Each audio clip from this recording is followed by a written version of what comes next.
सावित्रीबाई फुले की जीवनी, वर्षगांठ, मृत्यु, शिक्षा। सावित्रीबाई फुले का जीवन परिचय। सावित्रीबाई फुले एक महाराष्ट्रीयन कवयित्री, शिक्षक, समाज सुधारक और शिक्षक थीं। उन्होंने महाराष्ट्र में अपने पति ज्योतिबा फुले के साथ भारत में महिलाओं के अधिकारों को आगे बढ़ाने में महत्वपूर्ण योगदान दिया। सावित्रीबाई फुले को भारत में नारीवादी आंदोलन की स्थापना का श्रेय दिया जाता है। पुणे में भिडेवाड़ा के पास सावित्रीबाई फुले और ज्योतिबा ने 1848 में पहले आधुनिक भारतीय लड़कियों के स्कूलों में से एक शुरू किया। सावित्रीबाई फुले ने लोगों के लिंग और जाति के आधार पर पूर्वाग्रह और अन्यायपूर्ण व्यवहार को खत्म करने का काम किया।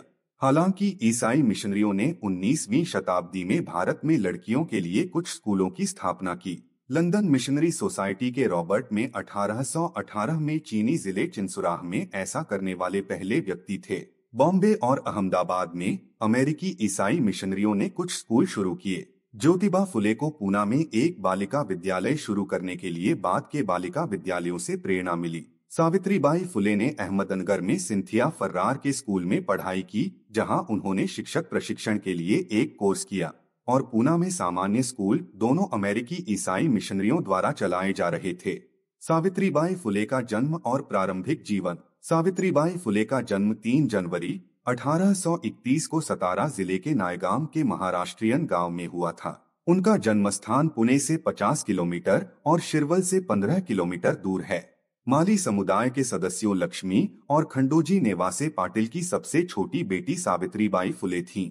उसके भाई बहन नंबर 3 हैं। सावित्रीबाई फुले का परिवार। 9 या 10 साल की उम्र के आसपास सावित्रीबाई ने अपने पति ज्योतिराव फुले, वह 13 वर्ष के थे, से शादी की।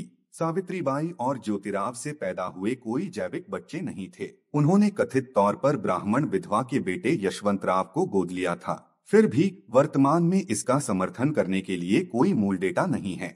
ऐसा कहा जाता है कि क्योंकि यशवंत का जन्म एक विधवा से हुआ था, इसलिए जब वह शादी करने जा रहा था तो कोई भी उसे एक महिला की पेशकश नहीं करना चाहता था। इसलिए फरवरी 1889 में सावित्रीबाई ने अपने समूह की सदस्य डायनाबा सासाने से उनकी शादी का आयोजन किया। सावित्रीबाई फुले की शिक्षा। अपनी शादी के समय सावित्रीबाई फुले के पास कोई औपचारिक शिक्षा नहीं थी। अपने खेत पर काम करने के साथ ज्योतिराव ने सावित्रीबाई और अपनी चचेरी बहन सगुनाबाई क्षीरसागर को उनके निवास स्थान पर पढ़ाया। सावित्रीबाई फुले ने अपनी प्राथमिक शिक्षा ज्योतिराव से प्राप्त की और उनके दोस्त सखाराम यशवंत परांजपे और केशव शिवराम भावलकर उनकी माध्यमिक शिक्षा के प्रभारी थे। उन्होंने 2 शिक्षक प्रशिक्षण कार्यक्रमों में भी दाखिला लिया, जिनमें से पहला अहमदनगर में सिंथिया फर्रार द्वारा संचालित संस्थान में था और दूसरा पूना के एक सामान्य स्कूल में था। अपनी शिक्षा के साथ सावित्रीबाई फुले भारत की पहली महिला हेडमिस्ट्रेस और शिक्षिका हो सकती हैं। सावित्रीबाई फुले का जीवन परिचय। सावित्रीबाई फुले ने अपने शिक्षक प्रशिक्षण को पूरा करने के बाद पूना में लड़कियों को निर्देश देना शुरू किया। उन्होंने एक क्रांतिकारी नारीवादी और ज्योतिराव के गुरु ज्योतिबा फुले की बहन सगुनाबाई क्षीरसागर की सहायता से ऐसा किया। सगुनाबाई के सहायकों के रूप में काम करना शुरू करने के तुरंत बाद सावित्रीबाई, ज्योतिराव फुले और सगुनाबाई ने भिडेवाड़ा में अपना स्कूल खोला। भिडेवाड़ा में रहने वाले तात्या साहेब भिडे तीनों के काम से प्रेरित थे। गणित, भौतिकी और सामाजिक अध्ययन सभी भिडेवाड़ा में पारंपरिक पश्चिमी पाठ्यक्रम का हिस्सा थे। पुणे में सावित्रीबाई फुले। सावित्रीबाई और ज्योतिराव फुले 1851 के अंत तक पुणे में 3 अलग अलग महिला स्कूलों के प्रभारी थे।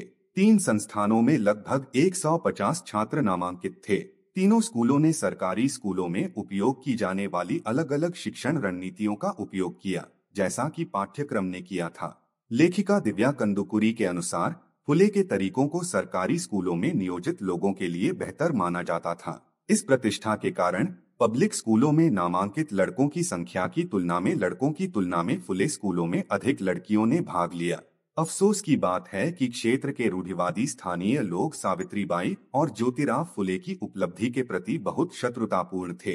कंदुकुरी के अनुसार सावित्रीबाई अक्सर स्कूल में एक अतिरिक्त साड़ी ले जाती थीं क्योंकि उन्हें अपने रूढ़िवादी विरोधियों से उत्पीड़न का सामना करना पड़ता था, जो उन पर पत्थर, खाद और अपमान फेंकते थे। ज्योतिराव फुले के पिता के घर सावित्रीबाई और ज्योतिराव थे, लेकिन 1849 में ज्योतिराव के पिता ने उनसे इस परियोजना को समाप्त करने या अपना घर छोड़ने का अनुरोध किया क्योंकि उनके समाज के रूढ़िवादी सदस्यों ने उन्हें दूर करने की धमकी दी थी, या क्योंकि लेखक दिव्या कंदुकारी के काम को मनुस्मृति और उससे जुड़े ब्राह्मणवादी लेखन के अनुसार पाप के रूप में देखा गया था। स्थानांतरण के बाद सावित्रीबाई फुले परिवार ज्योतिराव के पिता के घर से उस्मान शेख के परिवार के साथ रहने के लिए स्थानांतरित हो गया, जो ज्योतिराव के दोस्तों में से एक था।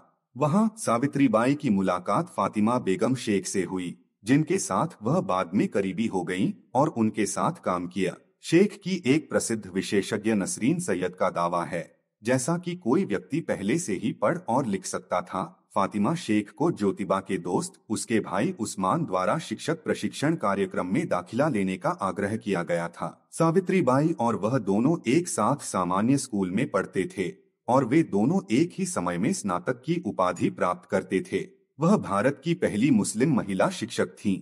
1849 में फातिमा और सावित्रीबाई ने शेख के घर पर एक स्कूल की स्थापना की। सावित्रीबाई और ज्योतिराव फुले ने 1850 के दशक में 2 शैक्षिक ट्रस्टों की स्थापना की। पुणे में नेटिव मेल स्कूल और association for advancing the education of Mahar, मांग और अन्य समूह उनके नाम थे। इन 2 ट्रस्टों में अंततः सावित्रीबाई फुले और फिर फातिमा शेख के निर्देशन में कई स्कूल शामिल थे। सावित्रीबाई फुले की कविता और कृतित्व। सावित्रीबाई फुले ने कविता और गद्य भी लिखा। उन्होंने गो प्राप्त शिक्षा नामक एक कविता भी जारी की, जिसमें उन्होंने उन लोगों से शिक्षा प्राप्त करके खुद को मुक्त करने का आग्रह किया, जिन्हें शिक्षा प्राप्त करने के लिए उत्पीड़ित किया गया है। उन्होंने 1854 में काव्या फुले और 1892 में 52 काशी सुबोध रत्नाकर को प्रकाशित किया। वह अपने अनुभवों और प्रयासों के परिणामस्वरूप एक उत्कट नारीवादी बन गई। महिलाओं के अधिकारों से संबंधित मुद्दों के बारे में जागरूकता को बढ़ावा देने के लिए उन्होंने महिला सेवा मंडल की स्थापना की। उन्होंने यह भी मांग की कि एक ऐसी जगह होनी चाहिए जहां महिलाएं एकत्र हो सकती हैं, जो किसी भी प्रकार के जाति आधारित पूर्वाग्रह से रहित हो। यह आवश्यकता की उपस्थिति में प्रत्येक महिला एक ही चटाई पर बैठती है, इसके प्रतीक के रूप में कार्य करती है।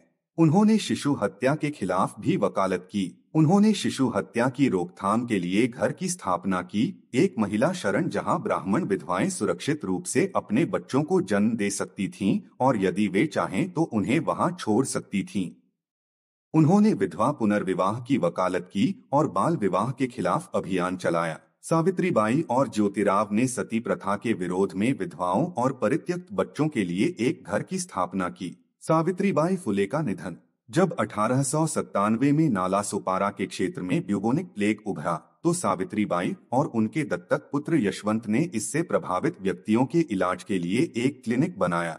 यह सुविधा पुणे के पश्चिमी उपनगरों में संक्रमण मुक्त वातावरण में बनाई गई थी। सावित्रीबाई ने पांडुरंग बाबाजी गायकवाड़ के बेटे को बचाने के प्रयास में वीरतापूर्वक अपना जीवन बलिदान कर दिया। मुंडवा के बाहर महार बस्ती में प्लेग की चपेट में आने का पता चलने के बाद सावित्रीबाई फुले गायकवाड़ के बेटे के पास गईं और उन्हें अस्पताल ले गईं। सावित्रीबाई फुले इस प्रक्रिया के दौरान प्लेग की चपेट में आ गईं और 10 मार्च 1897 को रात 9 बजे उनका निधन हो गया।